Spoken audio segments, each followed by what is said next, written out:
بسم اللہ الرحمن الرحیم رب زدنی علما إن الحمد لله نحمده ونستعينه ونستغفره ونؤمن به ونتوكل عليه ونعوذ بالله من شرور أنفسنا ومن سيئات أعمالنا من يهده الله فلا مضل له ومن يضلله فلا هادي له وأشهد أن لا إله إلا الله وحده لا شريك له وأشهد أن محمدا عبده ورسوله فإن خير الحديث كتاب الله وخير الهدي هدي محمد صلى الله عليه وسلم وشر الأمور محدثاتها وكل محدثة بدعة وكل بدعة ضلالة وكل ضلالة في النار. قال الله تبارك وتعالى في القرآن المجيد والفرقان الحميد بعد أن أقول أعوذ بالله السميع العليم من الشيطان الرجيم من حمزه ونفخه ونفسه. يا أيها الناس اتقوا ربكم الذي خلقكم من نفس واحدة وخلق منها زوجها وبث منهما رجالا كثيرا ونساء واتقوا الله الذي تساءلون به والأرحام إن الله كان عليكم رقيبا. يا أيها الذين آمنوا اتقوا الله حق تقاته ولا تموتن إلا وأنتم مسلمون. يا أيها الذين آمنوا اتقوا الله وقولوا قولا سديدا يصلح لكم أعمالكم ويغفر لكم ذنوبكم ومن يطع الله ورسوله فقد فاز فوزا عظيما. الحمد لله خالق الوجود من العدم الذي علم بالقلم علم الإنسان ما لم يعلم والصلاة والسلام على سيد الأشرف الأنبياء المرسلين نبينا محمد وعلى آله وأصحابه أجمعين. رب اشرح لي صدري ويسر لي أمري واحلل عقدة من لساني يفقهوا قولي. سبحانك لا علم لنا إلا ما علمتنا إنك أنت العليم الحكيم. اما بعد، کل ہم نے سورہ فتح کی آیت آپ کے سامنے رکھی کہ اللہ رب العزت نے صحابہ کے متعدد اوصاف اس کے اندر بیان، اور ایک وصف جو اللہ رب العزت نے صحابہ رضوان اللہ تعالی مجمعین کے متعلق کیا کہا، شداء علی الکفار رحماء بینہم، کہ وہ حلقہ یارات و بارشم کی طرح نر، رزم حق و باطل ہے تو فولاد ہے مومن. امام احمد بن حنبل رحمۃ اللہ علیہ نے اپنی مسند کے اندر نقل کیا کہ جب سیدنا عمر رضی اللہ تعالی عنہ ابو جندل کے ساتھ چل رہے تھے تو کیا کہا، سیدنا عمر نے کہا ابو جندل کو، یا ابا جندل فإنما هم المشركون وإنما دم واحدهم دم كلب. اللہ اکبر، یعنی کتنی نفرت ہے کفار سے. دیکھیں آپ کہ اے ابو جندل تھوڑی دیر اور صبر کرو، یہ کون ہے؟ مشرکین ہے، کفار ہے، اور ان کا خون کتے کے خون کے برابر ہے. یعنی جو کفار کے اوپر وہ سخت ہوں گے. اور صحابہ کے ساتھ کیسا معاملہ تھا، ایام صحابہ کیسے تھے؟ آپ ابن حزم رحمۃ اللہ علیہ کی المحلہ اٹھا کر دیکھیں.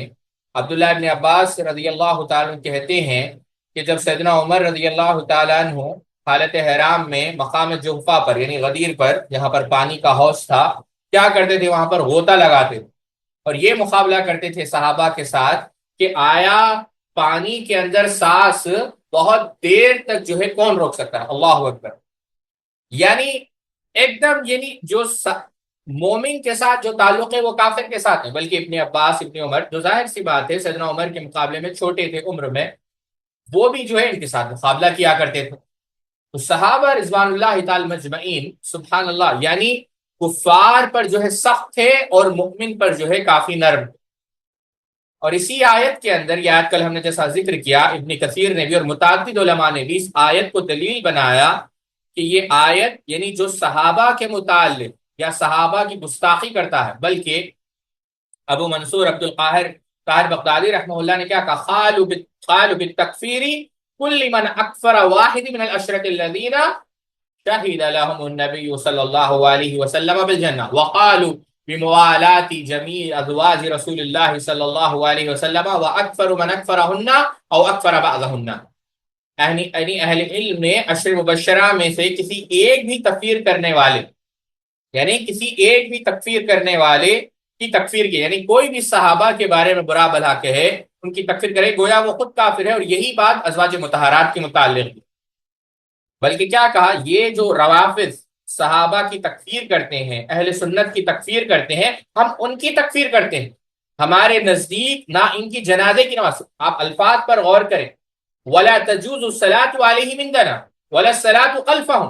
نہ ہم ان کی جنازے کی نماز پڑھنے کے قائل ہیں، نہ ہم ان کے پیچھے جنازے کی نماز پڑھتے ہیں. بلکہ امام ابو نعیم اصبہانی رحمۃ اللہ علیہ نے کیا کہا، من سبهم وابغضهم وحمل ما كان من تعویلهم وحروبهم على غیر الجمیل الحسن فهو العادل عن امر اللہ تعالی وتعذیبه ووصیت فیہ.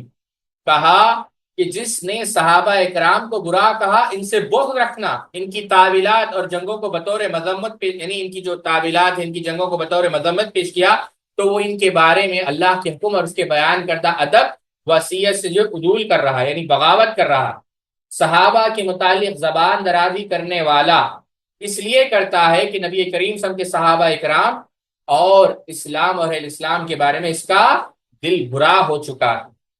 اس کا جو دل ہے وہ اسلام کے لیے اچھا نہیں ہو سکتا. بلکہ امام سزی رحمہ اللہ، امام سزی کون تھے ہم کسی درس میں تفصیل سے بیان کریں گے. انہوں نے کیا کہا، کل من یبغض ابا بکر وعمر وعثمان رضی اللہ عنہم او واحد منہ وانکر امامتہ وتقدمہ وفضلہ فہو رافضی. وہ کیا ہے؟ رافضی ہے، جو شیخین کریمین، جو ذوالنورین علی مرتضی رضوان اللہ تعالی عنہ کسی ایک سے بھی بغض رکھتا ہے، سیدنا علی کی افضلیت کا انکار کرے، وہ رافضی ہے. سیدنا عثمان، سیدنا علی، چاہے وہ ام المؤمنین عائشہ صدیقہ ہو، سیدنا معاویہ ہو، سیدنا ابو موسیٰ الاشعری ہو، سیدنا عمرو بن عاص، ان کی شان میں تنقید کرے، وہ خارجی. اور وہ جو ہے گمراہ ہے، چاہے اس کا تعلق کسی بھی مذہب سے ہو. اور یہی بات ابن حزم نے بھی الفصل کے اندر کہی، شیخ ارشاد نے بھی اس کو نقل کیا کہ روافض جو ہے وہ مسلمانوں میں سے نہیں. یاد رکھیں یہ بات، روافض مسلمانوں میں سے نہیں ہے، اجماع ہے امت کا. الانصاب آپ امام علامہ ابو سعد سمانی رحمہ اللہ کی اٹھائے، انہوں نے کہا ہے کہ امت مسلمہ کا اتفاق اجماع ہے کس کی تکفیر پر؟ امام اثنا عشریہ، جنہوں نے صحابہ اکرام کی یعتقدون تذلیل و اصحابتی وینکرون اجماعهم وینسبونہم الی ما یلق بہم. جنہوں نے اجماع کا، یعنی جنہوں نے صحابہ کی شان میں تنقید کی، صحابہ کو گمراہ کہا، وہ کیا ہے؟ ان کی تکفیر پر جو ہے امت کا جو ہے اجماع. بہرحال باتیں بہت ساری ہیں. بات یہ عرض کرنا چاہ رہا تھا کہ صحابہ رضوان اللہ تعالی مجمعین کی جو صفت، اور دوسری صفت کیا کہی گئی؟ عبادت گزار. اللہ اکبر. انشاءاللہ کبھی ہم تفصیل سے اس صفت کو بھی رکھیں گے. بس ایک بات آپ صرف ابن کثیر رحمۃ اللہ علیہ کی البدایہ والنہایہ اٹھا کر دیکھیں، اس کے اندر اکرمہ رحمۃ اللہ علیہ کہتے ہیں کان ابو ہریرہ یسبح کل یوم 12,000 تسبیحۃ ویقول، کہتے ہیں کہ سیدنا ابو ہریرہ 12,000 مرتبہ تسبیح کیا کرتے تھے ایک دن، اور وہ کہتے تھے میں اتنی تسبیح کرتا ہوں جتنی کی میری دیت، تاکہ قیامت کے دن اللہ رب العزت مجھے جہنم سے آزاد کر دے. سیماہم فی وجوہہم من اثر السجود ذالک مثلہم فی التوراۃ ومثلہم فی الانجیل. بات دوسری طرف چلے گئی. عرض یہ کر رہا تھا، کل ہم نے دیکھا اللہ رب العزت نے جگہ جگہ صحابہ کا ذکر کیا، بلکہ آپ صحابہ کی صفات کو دیکھیں. قد افلح المؤمنون، کامیاب ہے کون؟ صحابہ. الذین هم فی صلاتهم خاشعون والذین هم عن اللغو معرضون والذین هم للزکاة فاعلون والذین هم لفروجهم حافظون. آپ آگے بڑھتے جائیں، اللہ رب العزت نے صحابہ کی اداؤں کا ذکر کیا. اللہ رب العزت نے یہاں تک ذکر کیا ہے کہ ان کا باطن بھی پاک ہے. یبتغون فضلا من اللہ ورضوان. آپ اس سے اندازہ کریں ساتھیوں کہ یہ جو دین، یہ جو ایمان ہم تک پہنچا ہے، یہ صحابہ کی وجہ سے. آپ بدر کا موقع اٹھائے، عبداللہ ابن عباس کیا کہتے ہیں کہ اللہ کے رسول صلی اللہ علیہ وسلم جب بدر میں تھے تو اللہم انی انشدک عہدک ووعدک اللہم ان تشاء لا تعبد بعد اليوم، کہ اگر یہ جو جماعت ہے وہ 313 تھے تو لرستہ کا زمانہ آج اربوں ہو کر کرتے ہیں غلام. تو 313 یعنی اسی کے متعلق اقبال نے کہا تھا کہ کافر ہے تو کرتا ہے شمشیر پہ بھروسہ اور مومن ہے تو بے تیغ میں لڑتا ہے سپاہی. یعنی کسی کے پاس تیر ہے تو کمان نہیں، کمان ہے تو نیزہ نہیں، نیزہ ہے تو زرہ نہیں، ہے تو رب پر اعتماد ہے، اللہ کے وعدے پر یقین ہے، اللہ کے رسول صلی اللہ علیہ وسلم کی رسالت پر ایمان ہے. اور اللہ کے رسول صلی اللہ علیہ وسلم انہی صحابہ کو دیکھ کر کیا کہہ رہے ہیں کہ اگر یہ فنا ہو جائے، ہلاک ہو جائے، اس کے بعد تیری عبادت باقی نہیں رہے گی. تو آپ جانتے ہیں کہ سیدنا ابو بکر رضی اللہ تعالی عنہ نے سیدنا ابو صدیق رضی اللہ عنہ کا ہاتھ پکڑا اور اس کے اللہ کے رسول صلی اللہ علیہ وسلم آپ نے جو دعا کی ہے، یقیناً اللہ رب العزت آپ کو جو ہے، یعنی آپ خیمے لے کے اللہ رب العزت آپ کو مفہوم میں آپ کے سامنے بیان کر رہا ہوں. کہ آپ نے اپنے رب سے جو ہے بہت ہی دعا مانگی. آپ سمجھ رہے ہیں یہ بات؟ تو بات یہ عرض کر رہا تھا کہ جو صحابہ کا مقام ہے، بلکہ آپ اندازہ کریں، بات سے بات ہمیں یاد آ گئی، اللہ رب العزت نے سورہ انعام میں کیا کہا ساتھیوں؟ اللہ رب العزت نے کہا کہ وَإِذَا جَاءَكَ الَّذِينَ يُؤْمِنُونَ بِآيَاتِنَا فَقُلْ سَلَامٌ عَلَيْكُمْ. اب یہاں پر دیکھیں اللہ رب العزت کیا کہہ رہا ہے کہ تیرے پاس اے اللہ کے رسول صلی اللہ علیہ وسلم، آپ کے پاس جب وہ لوگ آئے جو ہماری آیت پر ایمان رکھتے ہیں، یؤمنون بآیاتنا، تو کہہ دو سلام ہے تم پر. آپ دیکھیں آپ کو سلام کرنے کا حکم، صحابہ کو سلام، مؤمنوں کو سلام کرنے کا حکم اللہ کے رسول صلی اللہ علیہ وسلم کو دیا جا رہا ہے. یعنی اللہ کے رسول صلی اللہ علیہ وسلم صحابہ کو سلام کر رہے ہیں، تو آپ سوچیں کہ صحابہ کا مقام کیا ہو. تو کوئی معمولی مقام نہیں ہے ساتھیوں. بات یہ عرض کرنا چاہتا ہوں. بہرحال ہم موضوع پر آتے ہیں، کتاب پر آتے ہیں. صحابہ اکرام، صفحہ نمبر 49. صحابہ اکرام میں سے اگر کسی سے گناہ سرزد ہوا اور توبہ کا موقع بھی میسر نہیں آیا تو انہیں قبر کی تنہائیوں میں، برزخی زندگی میں، برزخی عذاب کے ذریعے سے پاک کر دیا جائے گا تاکہ آخرت کی رسوائی سے وہ بچ جائے. بعض روایات میں جو بعض صحابہ اکرام کے بارے میں عذاب قبر کا ذکر آیا ہے تو وہ یہی برزخی عذاب ہے، عذاب جہنم و آخرت نہیں. قیامت میں عذاب جہنم سے بچنے کے جس قدر اسباب ہے، ان میں سے ایک یہی عذاب قبر ہے، جس کی تفصیل علامہ ابن ابی حنفی رحمہ اللہ کی مشہور کتاب اشرح عقیدۃ الطحاویہ میں اور شیخ الاسلام ابن تیمیہ کی منہاج السنہ میں ملے. اچھا، یہاں ایک بات یاد رکھے ساتھیوں، یہاں پر کیا کہا جا رہا ہے؟ قبر کا عذاب. اور ہم نے اس نقطے کو پہلے بھی ذکر کیا کہ آخرت میں ان کو کوئی عذاب نہیں ہوگا. لیکن ساتھیوں اس میں بھی ایک بات عرض کرنا چاہوں گا. یہاں پر بعض لوگ غلطی کرتے ہیں اور سیدنا سعد بن معاذ رضی اللہ عنہ کی مثال دیتے ہیں اور یہ کہتے ہیں کہ سیدنا سعد بن معاذ رضی اللہ تعالی عنہ جو ہے پیشاب کے چھینٹوں کی وجہ سے ان کو قبر میں عذاب دیا گیا، قبر جو ہے ان کو اس کے اندر جو ہے دبایا گیا. حالانکہ یہ بات درست نہیں ہے ساتھ، یہ بات ثابت نہیں. اگر آپ یہ روایتوں کا مثال کے طور پر، ایک روایت تو طبقات ابن سعد کے اندر ہے اور سعید رحمہ اللہ اس کو بیان کر رہے، لیکن یہ تابعی ہے، اللہ کے رسول صلی اللہ علیہ وسلم سے سنا نہیں کیونکہ یہ مرسل ہو گئی، لہذا یہ ضعیف. ابو معاشر سے پھر اسی میں ابو معاشر ہے اور ان کے متعلق علامہ بصیری رحمہ اللہ نے کہا کہ یہ جمہور کے نزدیک کیا ہے؟ ضعیف. پھر دوسری روایت جو دلائل النبوہ میں ہے جس کو امام بیہقی نے نقل کیا اور شیخ ابن باز رحمۃ اللہ علیہ نے بھی کہا اس روایت کے متعلق کہ یہاں پر جو اہل سعد ہے یہ مجہول ہے، پتہ نہیں ہے کہ یہ کون، اس پر اعتماد نہیں کیا جا سکتا.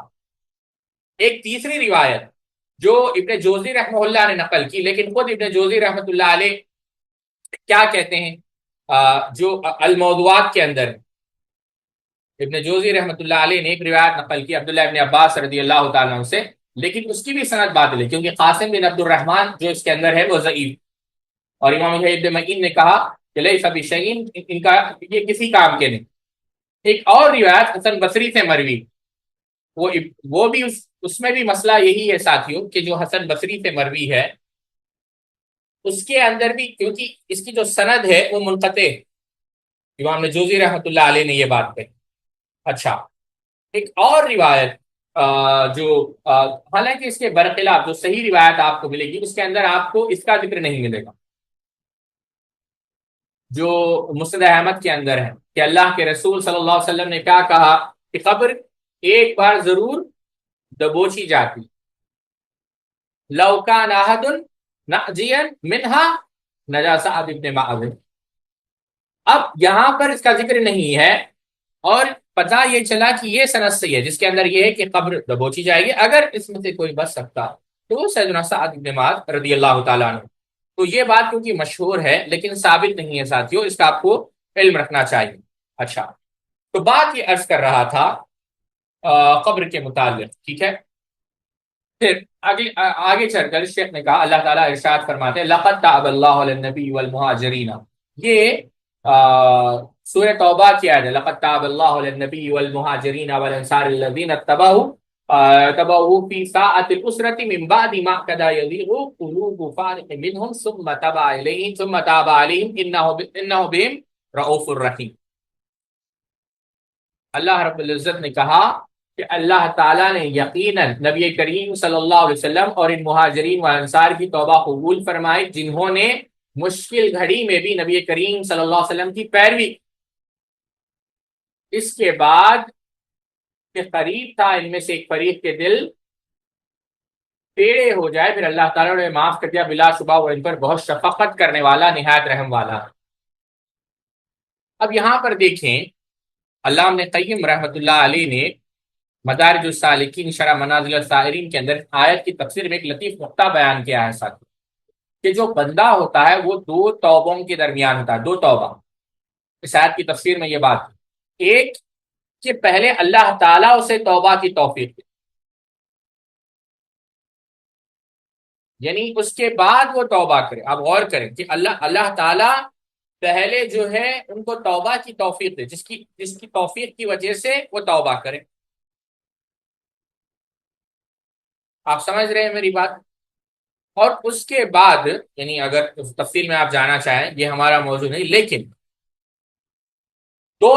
یہ جو توبہ ہے ساتھیو، ایک توفیق کی شکل میں آتی اور دوسری قبولیت کی شکل میں آتی کہ اللہ توبہ کی توفیق بھی دے اور پھر اللہ رب العزت اس توبہ کو قبول بھی کرے اور مستقل اسے توبہ کی توفیق دیتا رہے۔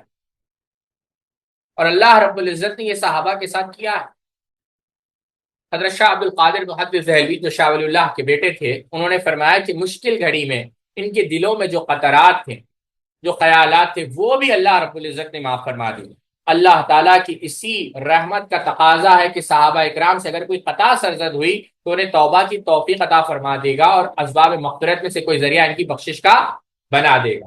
اللہ تعالیٰ نے سورہ حدید میں عمومی طور پر مؤمنوں کے لیے فرمایا وَمَثَلُ الْمُؤْمِنِينَ وَالْمُؤْمِنَاتِ يَسْعَىٰ نُورُهُم بَيْنَ أَيْدِيهِمْ وَبِأَيْمَانِهِمْ بُشْرَاكُمُ الْيَوْمَ جَنَّاتٌ تَجْرِي مِن تَحْتِهَا الْأَنْهَارُ خَالِدِينَ فِيهَا ذَلِكَ هُوَ الْفَوْزُ الْعَظِيمُ۔ جس روز تو ایمان والے مردوں اور ایمان والی عورتوں کو دیکھے گا، ان کی روشنی ان کے آگے اور ان کے دائیں طرف میں دوڑ رہی ہوگی۔ آج تمہیں ایسی باغوں کی خوشخبری ہے جن کے نیچے سے نہریں بہتی ہو، ہمیشہ ان میں رہنے والے ہو، یہی تو بہت بڑی کامیابی۔ اب آپ دیکھیں اس کی تفسیر میں صحابہ اکرام شامل ہیں، ان کے گھر والے شامل ہیں۔ سورہ تحریم میں کیا کہا؟ آمنوا معہ، یعنی اسی طرح صحابہ اکرام کا ذکر کیا۔ سورہ فتح میں والذین معہ، اس میں بھی صحابہ اکرام ہیں۔ عبداللہ ابن عباس رضی اللہ تعالیٰ عنہ، حسن بصری رحمۃ اللہ علیہ، مجاہد رحمۃ اللہ علیہ کیا کہتے ہیں؟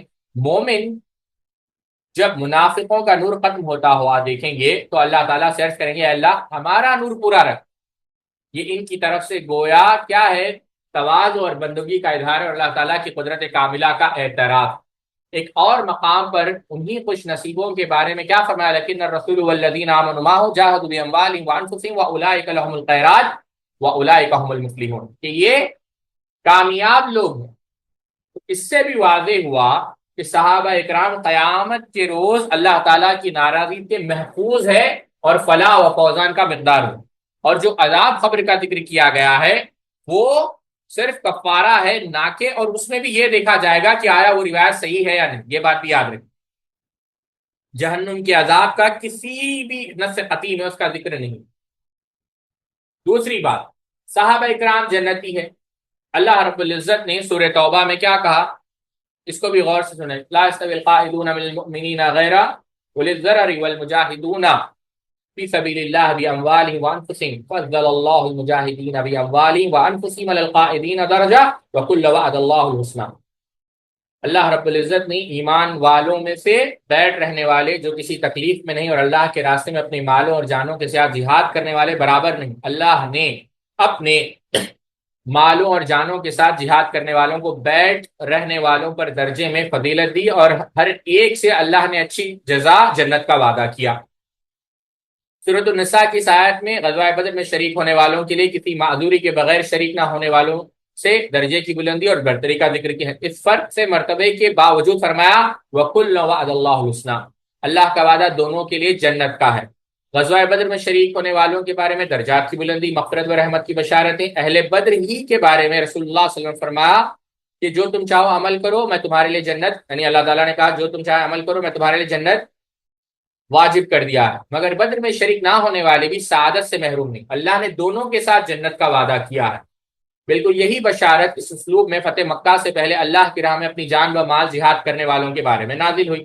لا یستوی منکم من انفق من قبل الفتح وقتل اولئک اعظم درجات من الذین انفقوا من بعد وقتلوا وکل وعد اللہ الحسنى واللہ بما تعملون خبیر۔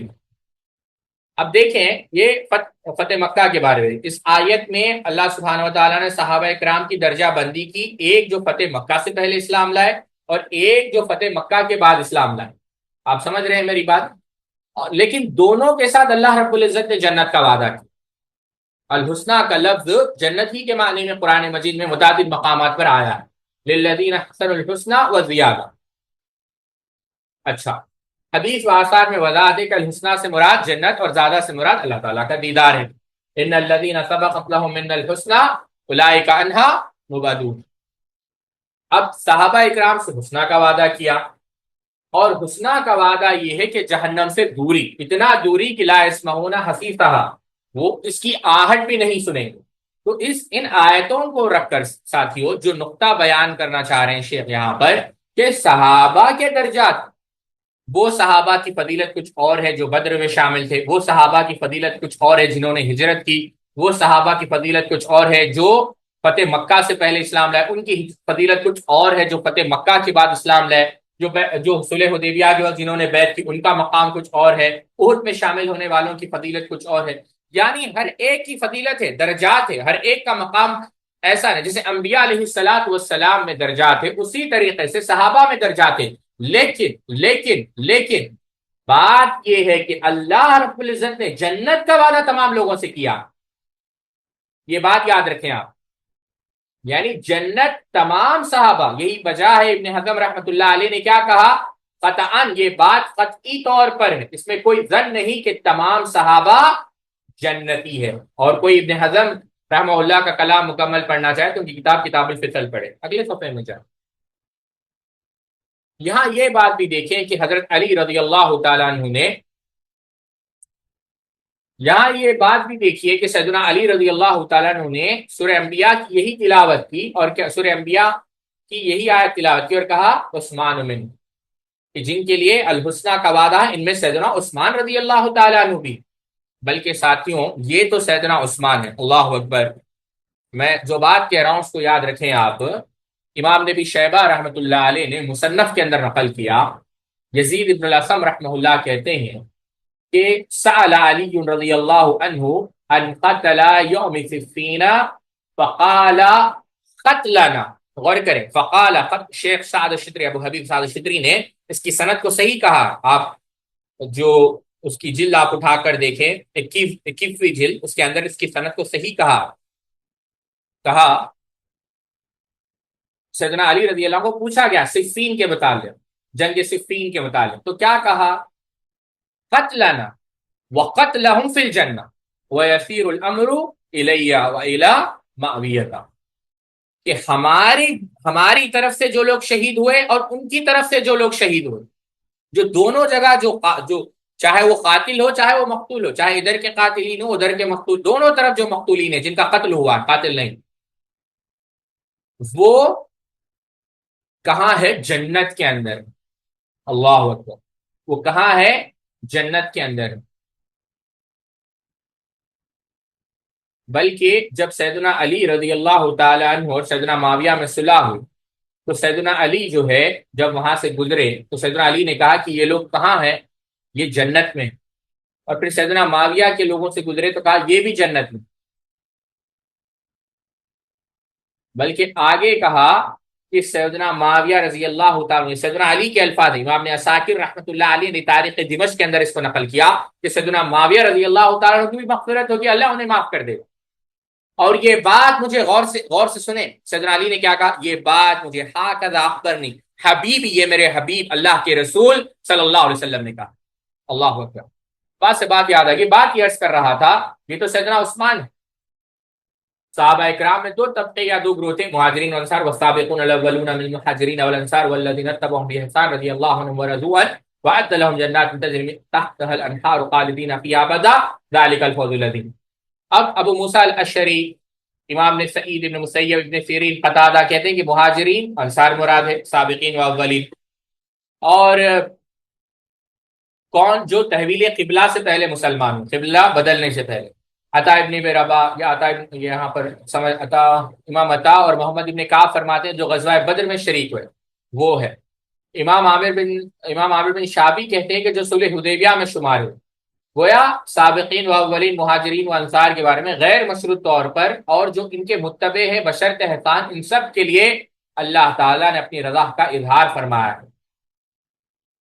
ابن مسعود اپنے بھتیجے کو لے کر رسول اللہ صلی اللہ علیہ وسلم کی خدمت اقدس میں حاضر ہوئے اور عرض کیا کہ اس کی ہجرت پر بیعت لے لیجیے، تو آپ صلی اللہ علیہ وسلم نے کیا ارشاد فرمایا کہ جو یعنی یہی بات، یہ جو معروف حدیث ہے آپ جانتے ہیں، لا ہجرت بعد الفتح ویکون من التابعین باحسان، کہ ابھی تو اسلام نہیں بلکہ اسلام پر بیعت ہے، کیونکہ جو فتح مکہ کے بعد ہجرت نہیں، اور نیکی کے ساتھ پیچھے آنے والے نیکی کے ساتھ پیچھے آنے والوں میں سے۔ علامہ حیثمی نے، اس کو امام احمد نے نقل کیا، علامہ حیثمی نے اس روایت کو نقل کیا اور اس کے راوی کو ثقہ قرار دیا، اس لیے کہ فتح مکہ کے بعد اسلام لانے والے اور آپ کی زیارت سے مشرف ہونے والے سبھی صحابہ اس آیت کے مصداق ہیں، بلکہ علامہ قرطبی رحمہ اللہ وغیرہ نے تو تابعین اکرام کو بھی اس میں شامل کیا ہے۔ صحابہ اکرام کے بارے میں مذکورہ آیت بھی ہے، رضی اللہ عنہ و رضوا عنہ کی بشارت ہے۔ مولانا ابوالکلام آزاد مرحوم نے اس حوالے سے جو کچھ رقم فرمایا وہ انہی کے گوہر بار قلم سے پڑھے۔ آیت میں سابقون الاولون اور ان کے متبعین کی نسبت فرمایا رضی اللہ عنہم و رضوا عنہ، اللہ ان سے راضی ہوا، وہ اللہ سے۔ اس مقام کا ایک پہلو قابل غور ہے جس پر لوگوں کی نظر نہیں پڑی، یعنی و رضوا عنہ پر کیوں زور دیا گیا؟ اتنا کہہ دینا کافی تھا کہ اللہ ان سے خوشنود ہوا، کیونکہ ان کے اعمال اللہ کے خوشنودی کے لیے تھے۔ یہ بات خصوصیت کے ساتھ کیوں کہی گئی کہ وہ بھی اللہ سے راضی ہے؟ اس لیے کہ ان کے ایمان و اخلاص کا اصلی مقام بغیر اس نمایاں نہیں ہو سکتا تھا۔ یہ بات اسی لیے اللہ رب العزت نے کہا نہ ہی ہم ان سے راضی ہے، یہ بھی ہم سے راضی ہے۔ انسان جب، ترجمان القرآن، انسان جب کبھی کسی مقصد کی راہ میں قدم اٹھاتا ہے اور مصیبتوں سے دوچار ہوتا ہے تو وہ دو طرح کی حالتیں پیش آتی ہیں۔ کچھ لوگ جو باہمیت ہوتے ہیں وہ بلا تعامل ہر طرح، اگلے صفحے پہ جائیں، کہ مصیبتیں جھیل لیتے ہیں، لیکن ان کو جھیل لینا ہی ہوتا ہے۔ یہ بات نہیں ہوتی کہ مصیبتیں ان کے لیے مصیبتیں نہ رہی، عیش و راحت ہو گئی، کیونکہ مصیبت پھر مصیبت ہے۔ باہمت آدمی کروڑ گھونٹ بغیر کسی جھجک کے پی لے گا، لیکن اس کی کڑواہٹ کی بدمزگی محسوس ضرور کرے گا۔ لیکن کچھ لوگ ایسے ہوتے ہیں جنہیں صرف باہمت ہی نہیں کہنا چاہیے، بلکہ ان سے بھی کچھ زیادہ سمجھنا چاہیے۔ ان میں صرف ہمت ہی نہیں ہوتی بلکہ عشق و شیفتگی کی حالت پیدا ہو جاتی ہے۔ وہ مصیبتوں کو مصیبتوں کی طرح نہیں جھیلتے بلکہ عیش و راحت کی طرح ان سے لذت و سرور حاصل کرتے ہیں۔ راہ محبت کی ہر مصیبت ان کے لیے عیش و راحت کی ایک نئی لذت بن جاتی ہے۔ اگر اس راہ میں کانٹوں پر لٹوانا پڑے تو بھی کانٹوں کی چبھن میں انہیں ایسی راحت ملے جو کسی کو پھولوں کے بیچ پر لوٹ کر نہیں مل سکتی۔ حتیٰ کہ اس راہ کی مصیبتیں جس قدر بڑھتی جاتی ہے اتنی ہی زیادہ ان کے دل کی خوشحالیاں بھی بڑھتی جاتی ہے۔ ان کے لیے صرف اس بات کا تصور کہ یہ سب کچھ کس کی راہ میں پیش آ رہا ہے اور اس کی نگاہیں ہمارے حال سے بے خبر نہیں، عیش و سرور کا ایک ایسا بے پا جذبہ پیدا کر دیتا ہے کہ اس کی ترشری میں جس کو کوئی تکلیف اور ذہن کو کوئی اذیت محسوس ہی نہیں ہوتی۔ یعنی صحابہ اکرام رضوان اللہ تعالی مجمعین، اگلے صفحے پہ جائیں، اللہ رب العزت سے ایسے محبت کرتے تھے کہ جب کوئی تکلیف بھی آتی تھی وہ تکلیف کو بھی اپنے لیے باعث سعادت سمجھتے تھے۔ میں اس کو صرف ایک مثال سے سمجھاتا ہوں اور ایک نقطہ میں آپ کے علم میں رکھنا چاہوں گا۔ آپ نے دیکھا ہوگا بہت سارے مقامات پر جب صحابہ موت کے قریب تھے تو ایک جملہ بڑا معروف ہے کہ فزت واللہ ورب الکعبہ، کہ اللہ کی قسم، میں کعبے کے رب کی قسم میں کامیاب ہو گیا۔ یہ سنا ہے یا نہیں سنا ہے آپ لوگوں نے؟ یہ کیوں کہا جاتا ہے ساتھی؟ کیونکہ اس کی وجہ یہ ہے، بعض اہل علم میں لکھا ہے کہ اللہ رب العزت چونکہ یعنی جفا جو عشق میں ہوتی ہے وہ جفا ہی نہیں، ستم نہ ہو تو محبت کا کچھ مزہ ہی نہیں، کیونکہ اللہ رب العزت سے وہ اتنی محبت کرتے تھے کہ ہر چیز کو انہوں نے اللہ کے لیے لٹا دیا۔ اللہ اکبر، بات سے بات ہمیں یاد آ گئی، چند دن پہلے کی بات ہے، بلکہ چند دن پہلے بھی میں نہیں کہوں گا، کل رات کی بات ہے، میں ایک کتاب پڑھ رہا تھا، اس میں قتادہ ابن دیامہ رحمۃ اللہ علیہ کا قول میں نے پڑھا، ابو نعیم رحمۃ اللہ علیہ کی رضولیہ میں پڑھ رہا تھا، تو قتادہ ابن دیامہ رحمۃ اللہ نے بڑی پیاری بات کی، انہوں نے کہا کہ جو نیکی ہے وہ نیند کو ختم کر دیتی ہے، نیند کو حرام کر دیتی ہے۔ اسلام سے قبل لوگ سویا کرتے تھے، پھر جب اسلام آ گیا تو اللہ کی قسم صحابہ نے اپنی نیندوں کو، اپنے ایام کو، اپنے لیل یعنی اپنے راتوں کو، اپنے اموال کو، اپنے جانوں کو اللہ تعالیٰ کے قرب حاصل کرنے میں لگا دیا۔ یہ بات قتادہ ابن دیامہ رحمہ اللہ نے کہی۔ تو بات دوسری طرف جا رہی ہے، انہیں یہ کیوں کہتے تھے کہ اللہ کی رب کعبہ کی قسم میں کامیاب ہو گیا؟ کیونکہ اللہ رب العزت مرنے سے پہلے ان کے سامنے ان کا مقام، ان کا محل جنت میں ان کو دنیا میں بتا دیتا تھا، اس لیے وہ کہتے تھے کعبے کی رب کی قسم ہم کامیاب ہو۔ صحابہ رضوان اللہ تعالی مجمعین، آپ کسی کو بھی دیکھ لیں،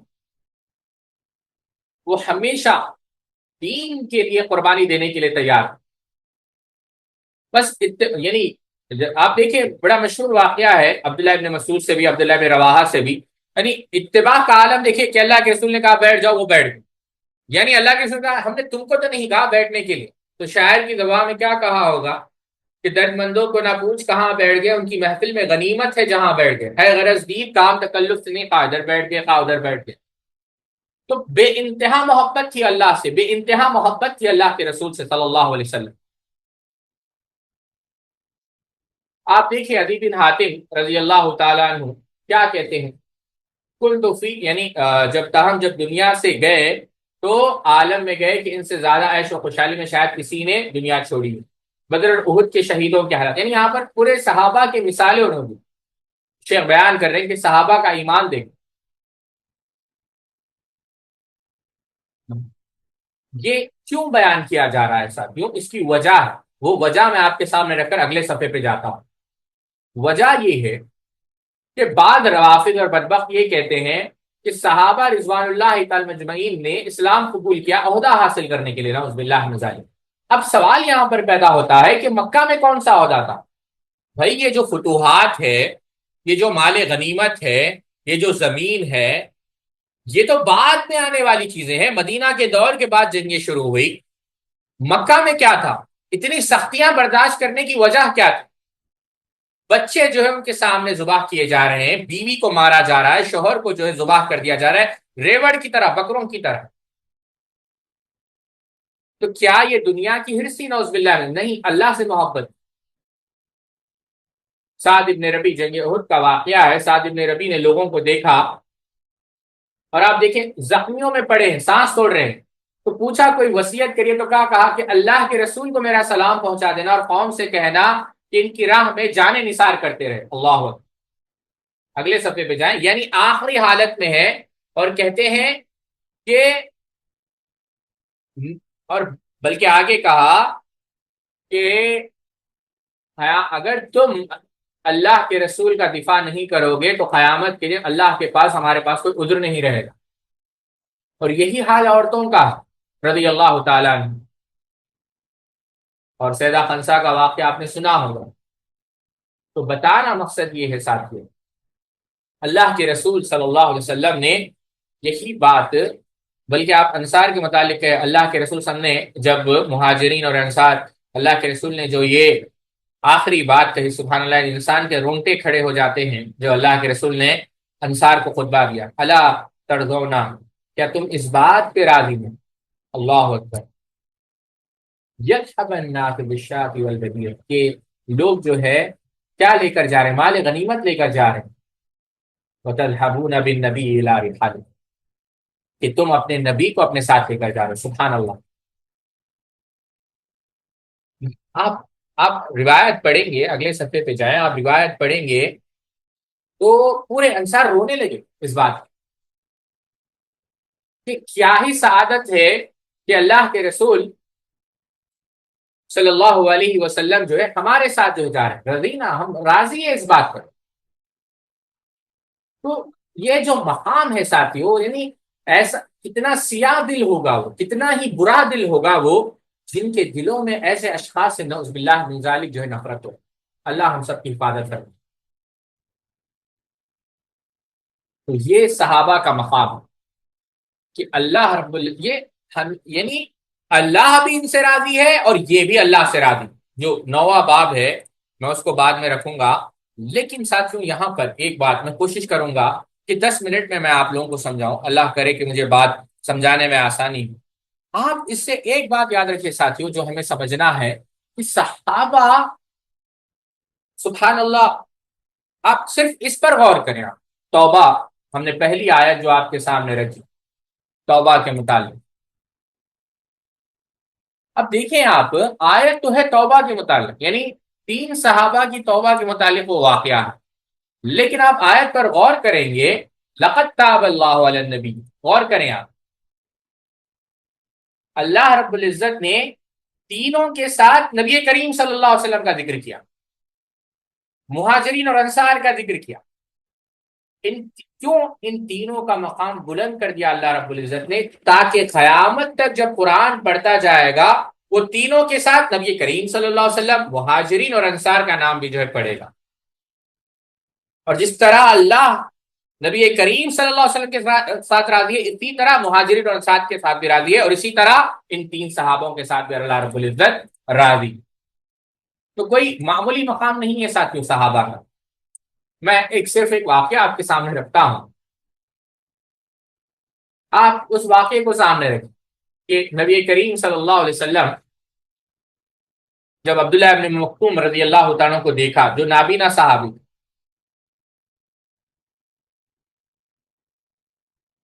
آپ جانتے ہیں کیا واقعہ پیش ہوا. میں اس واقعے کو آپ کے سامنے رکھتا بھی نہیں جانتا، آپ جانتے ہیں. تو کون سی آیت نازل ہوئی؟ عبس وتولی ان جاءہ الاعمی وما یدریک لعلہ یزکا او یذکر فتنفعہ الذکری اما من استغنی فانت لہ تصدی.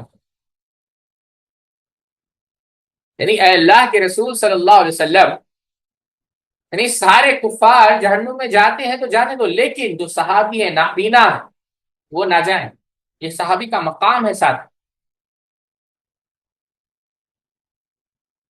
ایک صحابی جو نابینا ہے، آیت نازل ہوئی عبس وتولی، سورہ عبس آپ اٹھا کر دیکھ. تو صحابہ رضوان اللہ تعالی مجمعین کے حقوق ہے ساتھیوں ہم پر، وہ حقوق آپ یاد رکھیں. میں اختصار کے ساتھ وہ حقوق آپ کے سامنے رکھنے کی کوشش کروں. پہلا حق یہی ہے ساتھیوں کہ صحابہ اکرام سے ہم محبت کریں، اور یہ عین ایمان.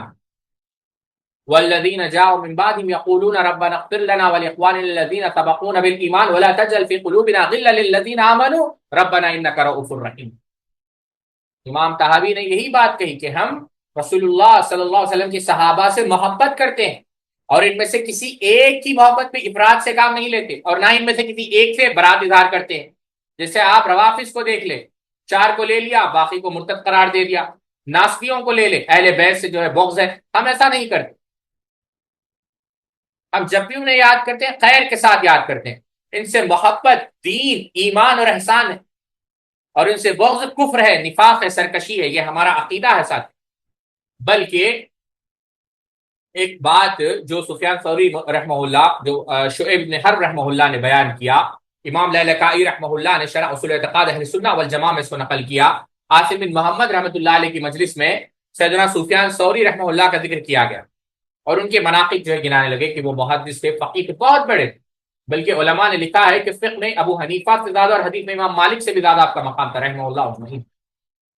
اب جب ان کے مناقب شمار کیے جانے لگے تو عاصم بن محمد نے کہا کہ ٹھیک ہے، آپ نے سفیان ثوری کی فقاہت کا ذکر کر دیا، ان کی ذہانت کا، ان کے تفقہ کا، ان کے حدیث کا، ان کی تفسیر کا، لیکن ایک ان کی ایسی منقبت بھی ہے جو آپ نہیں جانتے، جو اس سے بھی بڑی افضل ہے. کہا وہ کیا؟ کہا کہ اللہ کے رسول صلی اللہ علیہ وسلم اس صحابہ سے محبت کرتے تھے، ان کے لیے ان کا دل جو ہے بے حد صاف تھا. یہ بہت بڑی فضیلت ہے ساتھیو، حق ہے صحابہ. دوسرا صحابہ کی فضیلت کا ہم عقیدہ رکھیں ساتھیو، صحابہ کی عدالت کا ہم عقیدہ رکھیں. اور انشاءاللہ جو عدالت پر بعض جہلا نے اعتراض کیے وہ بھی ہم اس کا جواب مدلل اور مفصل دیں گے انشاءاللہ. لیکن جو دوسرا حق ہے کہ صحابہ عادل تھے، صحابہ صاحب فضیلت لوگ ہیں، یہ ان کا ہم یہ بات مانیں، یہ ان کا حق ہے. ابن قیم رحمۃ اللہ علیہ نے ان کا جو قصیدہ ہے اس کے اندر لکھی ہے یہ بات کہ تمام علماء اکرام کا اجماع ہے کہ صحابہ اکرام انسانیت کے سب سے بہترین لوگ. یہ عقیدہ ضروری طور پر معلوم ہے اور اس سے دو انسانوں کے مابین بھی کوئی اختلاف نہیں اور نہ ہی کوئی دوسرا قول نقل کیا گیا، مجمع علیہ.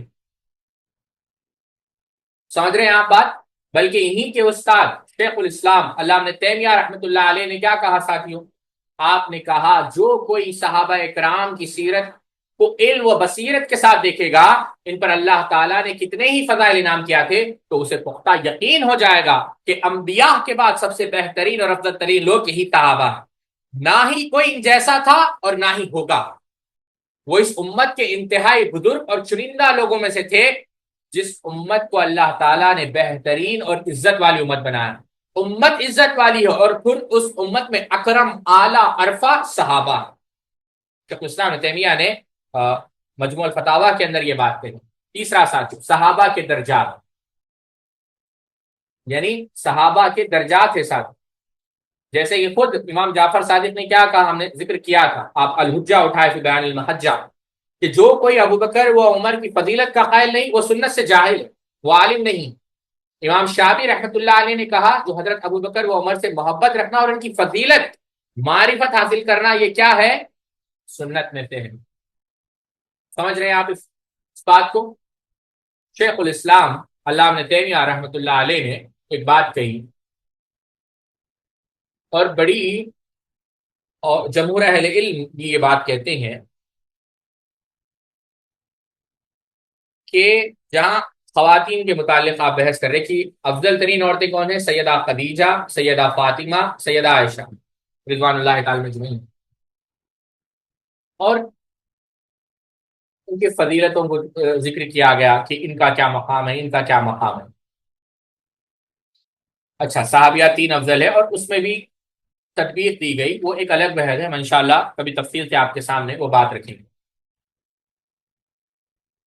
اب یہاں پر درجات ذکر کرنے کے بعد اہل علم میں کیا کہا ساتھیوں؟ اہل علم ایک بات کہتے ہیں، ذرا وہ غور سے سنیں. صحابہ میں سے ہر ایک بعد میں آنے والے ہر ایک سے افضل ہے، اور اس کے خلاف بھی کیسے سوچا جا سکتا ہے، جبکہ یہی تو وہ لوگ ہیں جنہوں نے نبی کریم صلی اللہ علیہ وسلم سے ملاقات کی، سعادت نصیب ہوئی، اور ہر چیز اللہ کے رسول صلی اللہ علیہ وسلم کے اخلاص کے ساتھ جو ہے قربان کر دیا. اور بعد میں آنے والے لوگ، آپ احد کی پہاڑ کی حدیث کو سامنے رکھے کہ بعد میں آنے والے لوگ احد کے پہاڑ کے برابر سونا بھی اللہ کی راہ میں خرچ کر دے تو ان کے خرچ کردہ ایک مٹھی برابر جو یا اس کے آدھے حصے ثواب کو بھی نہیں پہنچ سکتے، تو پھر ان کی باقی نمازیں، صدقات اور جہاد اور باقی اعمال کا کیا عالم ہو. تو صحابہ، تیسرا جو حق ہے ساتھیوں، صحابہ کے درجات کا ہم لحاظ رکھیں. اور چوتھا حق ساتھیوں، جب یہ بھی ہم صحابہ کا ذکر کریں، ان کا ذکر خیر کے ساتھ کرے. ساتھ خیر کے ساتھ. امام مزنی رحمہ اللہ نے کیا کہا؟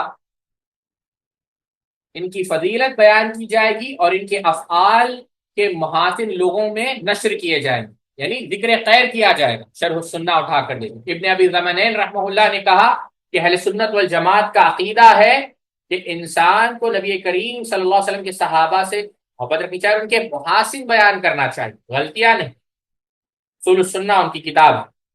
امام ابن ابی داؤد رحمہ اللہ نے بھی یہی کہا کہ تمام صحابہ کے متعلق ان کا جو نظم ہے،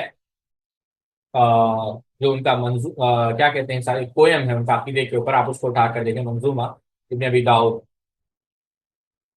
اس کے اندر بھی یہی بات کہی کہ تمام صحابہ اکرام کے متعلق صرف خیر و بھلائی کی بات کہنی چاہیے، انسان کو تانا یعنی تان نہیں دینا چاہیے، ان کی عیب نہیں نکالنا چاہیے، ان پر جرا نہیں کرنی چاہیے. اچھا، اور 5ویں بات جو ابھی ہم نے ذکر کی، ان کے جنت میں ہونے کی گواہی دینی چاہیے. کیوں؟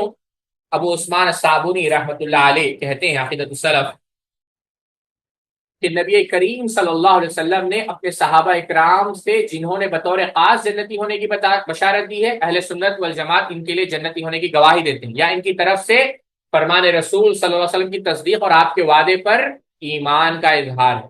اس لیے کہ نبی کریم صلی اللہ علیہ وسلم نے ان کے لیے گواہی دی تھی جب آپ کو بذریعہ وحی اس کا علم ہو گیا تھا، اور اللہ تعالیٰ نے اس غیبی قبر پر آپ کو مطلع کیا، آپ کو اطلاع کی۔ تو ہم بھی اسی بات کی تصدیق کرتے ہیں اور صحابہ کے جنتی ہونے کی گواہی دیتے ہیں۔ یہ پانچواں حق ہے ساتھ۔ چھٹواں حق، ان کے لیے دعا اور استغفار کرنا ساتھ۔ عبداللہ مبارک رحمۃ اللہ علیہ کیا کہتے ہیں، میں ہمیشہ خفیہ اور اعلانیہ طور پر، چاہے خلوت میں ہو یا جلوت میں، صحابہ اکرام کے لیے دعائیں استغفار کرتا رہوں گا، جیسا کہ مجھے اس چیز کا حکم دیا گیا۔ امام شوکانی رحمۃ اللہ علیہ نے اپنی تفسیر فتح القدیر کے اندر بیان کیا کہ جمہور امت اور سلف صالحین کی یہی سنت رہی ہے کہ وہ صحابہ اکرام کے لیے رضامندی کا اظہار اور اللہ تعالیٰ سے رحمت و مغفرت اور معافی کی دعا کرتے رہے۔ یہ مجمع علیہ۔ ساتویں بات، صحابہ اکرام کی ساتواں حق، صحابہ اکرام کی لغزشوں پر خاموشی، کیونکہ ساتھیوں اللہ رب العزت نے ان کا مواخذہ نہیں کیا، تو ہم کون ہوتے ہیں ان کا مواخذہ کرنے والے؟ آپ اگر آپ جائیں گے بہت ساری تفصیلات آپ کو ملے گی۔ آپ احد پہ لیں گے،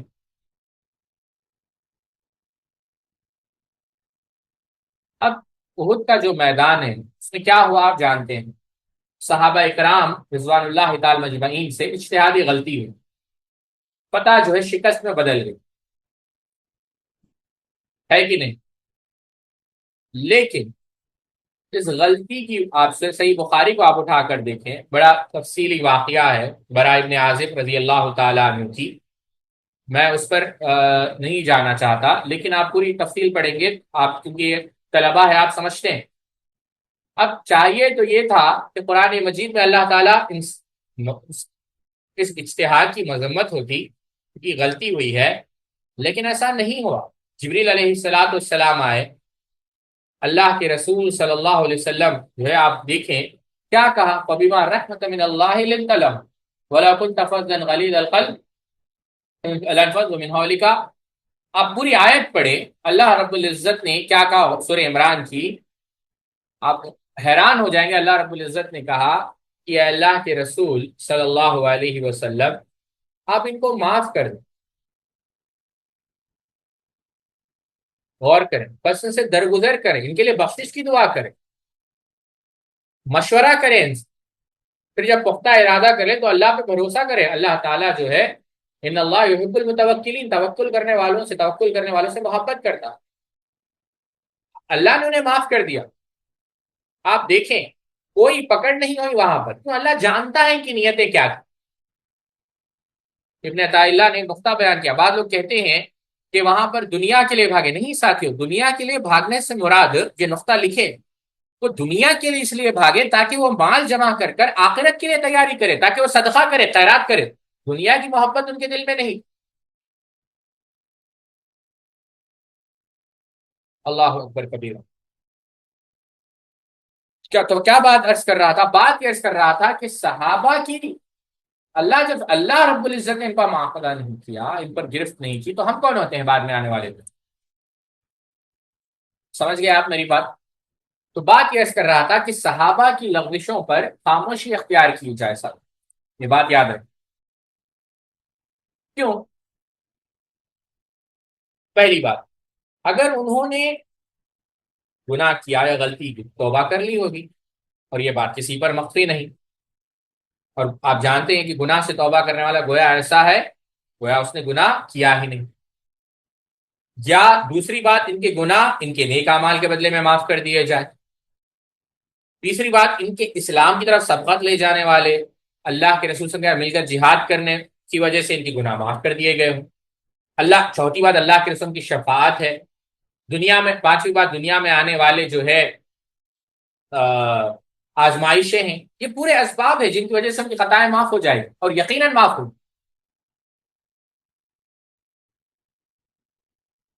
یہی وجہ ہے ساتھیوں جو صحابہ کی غلطیوں کو، ان کی لغزشوں کو اچھالتا ہے نا، سلف نے کیا کہا ان کے بارے میں؟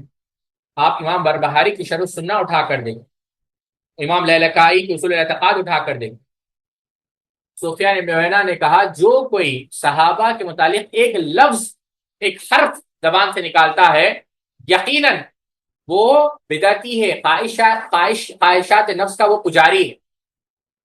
یہ بات سفیان بن عیینہ رحمۃ اللہ علیہ نے کہی۔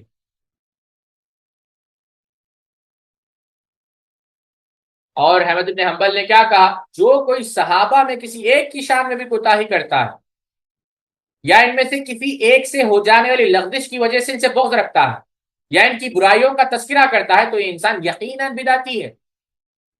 کیونکہ ہمیں کیا حکم دیا گیا؟ ہمیں تو یہ حکم دیا گیا کہ صحابہ کے لیے رحمت و مغفرت کی دعا کریں، ہمارا دل پاک رکھیں۔ اچھا، 8ویں بات صحابہ کے مابین جو اختلافات اس پر ہم خاموشی اختیار کریں۔ کیوں؟ اللہ کے رسول نے کیا کہا؟ صحابہ کا ذکر ہو، خاموشی، اپنی زبانوں کو روکے۔ اور دوسری بات، اس میں ہمارا فائدہ بھی نہیں ہے۔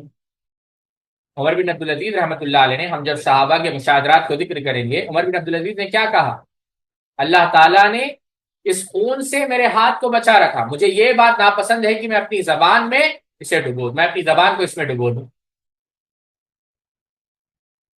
اور جو اس میں پڑھتا ہے ساتھیوں، یاد رکھیں، جتنے بھی لوگ پڑھے ہیں، آپ تاریخ اٹھا کر دیکھیں، جتنے بھی لوگ یہ موضوع میں تفصیل سے گئے ہیں، گمراہ ہو گئے ہیں۔ علامہ بربہاری رحمہ اللہ نے کیا کہا؟ صحابہ اکرام کے لغزشوں اور ان کے مابین پیش آنے والے واقعات کے متعلق گفتگو نہ کریں، اور نہ ہی کسی ایسے معاملے پر گفتگو کریں جس کا آپ کو صحیح علم نہیں ہو، اور اگر کوئی انسان اس کے متعلق گفتگو کر رہا ہو تو اس کی بات بھی نہ سنیں۔ اگر آپ اس کی بات سنیں گے تو آپ کا دل صحیح سلامت نہیں رہے گا۔ یہ بات امام بربہاری نے کہا۔ آج کتنے لوگ جو علی مرزا کی تقریریں وہ سنتے ہیں اور اسی موضوعات کے متعلق، کیا وہ تقریریں سننے کے بعد صحابہ کے متعلق ان کا دل سلامت رہتا؟ یقیناً نہیں۔ کیوں؟ سلف کے منہج سے وہ ہٹ گئے۔ سلف نے ان باتوں سے ہمیں روکا ہے، بلکہ ہم نے ہمارے مشائخ سے سنا ہے ابن حزم اور امام غزالی کے حوالے سے کہ حرام ہے یہ مسائل بیان کرنا۔ حرام کا لفظ استعمال کیا ہے علماء نے؟ علامہ ابن دقیق، چوتھی بات ساتھی، علامہ دقیق العید رحمہ اللہ نے بھی یہ بات کہی۔ چوتھی بات یہ ہے، 8ویں حق کے متعلق میں ذکر کر رہا ہوں، اس میں کوئی شک و شبہ نہیں کہ منافقین اور زندیق لوگ کیا کریں گے؟ بہت ساری چیزوں کا اس میں اضافہ کریں گے۔ کل ہم نے ذکر کیا نا، بعض روایت سیدنا علی رضی اللہ، جب ہم نے سیدنا ابوبکر کی خلافت کی، بہت سارے جھوٹ سیدنا علی کی طرف منسوب کیے گئے۔ علامہ ابن دقیق العید رحمۃ اللہ علیہ بہت بڑی علمی شخصیت ہے، اللہ نے چاہا تو تفصیل سے ہم کتاب الصیام انشاءاللہ جو اگلا رمضان آنے والا ہے اس سے پہلے انہی کی کتاب الصیام ہم پڑھیں گے انشاءاللہ۔ وہ کہتے ہیں، علامہ دقیق علی شرح ملا علی قاری ان سے نقل کرتے ہیں فقہ الاکبر کی شرح میں، کہ صحابہ اکرام کے جھگڑوں اور اختلافات کے بارے میں جو کچھ تاریخ میں نقل کیا گیا ہے، ان میں سے کچھ باتیں تو باطل اور جھوٹ ہے، اور اگر کوئی بات صحیح ہے تو ہم اس کو مناسب اور درست تعویل تلاش کرتے ہیں، اس لیے کہ اللہ تعالیٰ کی طرف ان کی تعریف اس سے پہلے کی جا چکی ہے۔ یعنی ہم تاریخ کو اپنی جوتی کے نوک پر رکھتے ہیں جب وہ تاریخ صحابہ کی شان کے خلاف، اور جو کچھ ان کے بارے میں بعد میں روایت کیا گیا ہے اس میں تعویل کا احتمال ہے۔ ایسی چیز جس میں وہم ہو یا جو مشکوک ہو، اس کی بنا پر معلوم شدہ حق کا انکار نہیں کیا جا سکتا۔ یہ بات ابن دقیق العید نے رحمۃ اللہ علیہ نے کہی۔ 9ویں بات ساتھیوں، صحابہ اکرام پر تہمتیں لگانے والوں سے ان کا دفاع کرنا۔ غور کریں ساتھیوں، دفاع، اللہ کرے اللہ ہم سب کو یہ دفاع نصیب فرمائے۔ دفاع ضروری ہے ساتھیوں صحابہ کا۔ امام طحاوی نے کیا کہا؟ اور جو کوئی ان سے بغض رکھتا ہے، یعنی اچھا لفظوں میں یاد نہیں، ہم اس سے بغض رکھتے ہیں۔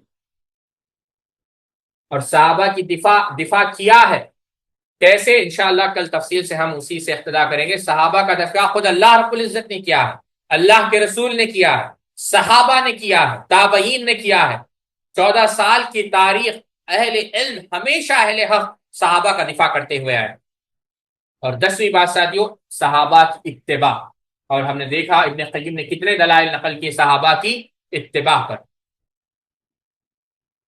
ٹھیک ہے، تو یہ صحابہ رضوان اللہ تعالی مجمعین کے 10 حقوق ہیں ساتھی، میں دہرا دیتا ہوں اور اپنی بات کو ختم کرتا ہوں۔ پہلا حق، صحابہ اکرام و اہل بیت سے محبت عین ایمان۔ دوسرا حق، صحابہ کی فضیلت کا عدالت کا عقیدہ۔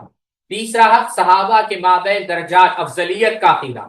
چوتھا، صحابہ کا ذکر خیر کرنا۔ پانچواں صحابہ کے جنتی ہونے کی گواہی دینا کہ وہ اہل جنت میں سے ہیں، چھٹواں ان کے لیے دعا اور استغفار کرنا، ساتواں صحابہ اکرام کی لغزشوں پر خاموشی اختیار کرنا، آٹھواں صحابہ اکرام کے مابین جو اختلافات ہوئے اس کے مطابق ان کے متعلق خاموشی اختیار کرنا جو مشاجرات ہیں، اور نوواں صحابہ اکرام کا دفاع کرنا جو ان پر تہمتیں لگائی جا رہی ہے، اعتراض کیا جا رہا ہے، ایمان کا تقاضا ہے کہ ہم ان کا دفاع کریں، کیوں انہوں نے اپنے مال اور جان سے رسول اللہ کا دفاع کیا، تو مسلمانوں پر فرض ہے کہ ہم اپنے جان اور مال سے ان کا دفاع کریں، اور دسواں ساتھ ان کی اقتداء ان کی اتباع کرنا۔ یہیں پر ہم اپنی بات ختم کرتے ہیں، باتیں بہت ساری تھی لیکن وقت بھی ختم ہو چکا ہے۔ اللہ رب العزت سے دعا اللہ رب العزت ہم سب کو کہنے سننے سے عمل کرنے کی توفیق عطا فرمائے، ہمیں موت آئے تو ہمارے دل صحابہ کے لیے سلامت ہو، صحابہ کی محبت ہمارے دل میں راسخ ہو، اور اسی حال میں ہمیں موت آئے۔ اللہ رب العزت تمام قسم کے کفر سے، شرک سے، نفاق سے، بدعتوں سے ہماری حفاظت فرمائے۔ سبحانک اللہم و بحمدک اشہد ان لا الہ الا انت استغفرک و اتوب الیک۔ اور میں شکر گزار بھی ہوں ہمارے سکندر بھائی کا جنہوں نے یہ موقع فراہم کیا کہ یہ تمام باتیں جو ہے آپ لوگوں کے سامنے، اور عطاء الرحمان کا خاص کر جو ماشاءاللہ جو ہے میں بے حد شکر گزار ہوں عطاء الرحمان کا کہ وہ بھی جو ہے میرا ساتھ دے رہے ہیں۔ اللہ رب العزت ان دونوں کو بھی اور ان کے اہل و عیال کو بھی حاسدین کے حسد سے، شریروں کے شر سے محفوظ فرمائے۔ بارک اللہ فیکم، ہماری بھی حفاظت فرمائے۔ سبحانک اللہم و بحمدک اشہد ان لا الہ الا انت استغفرک و اتوب الیک۔ والسلام علیکم و رحمۃ اللہ وبرکاتہ۔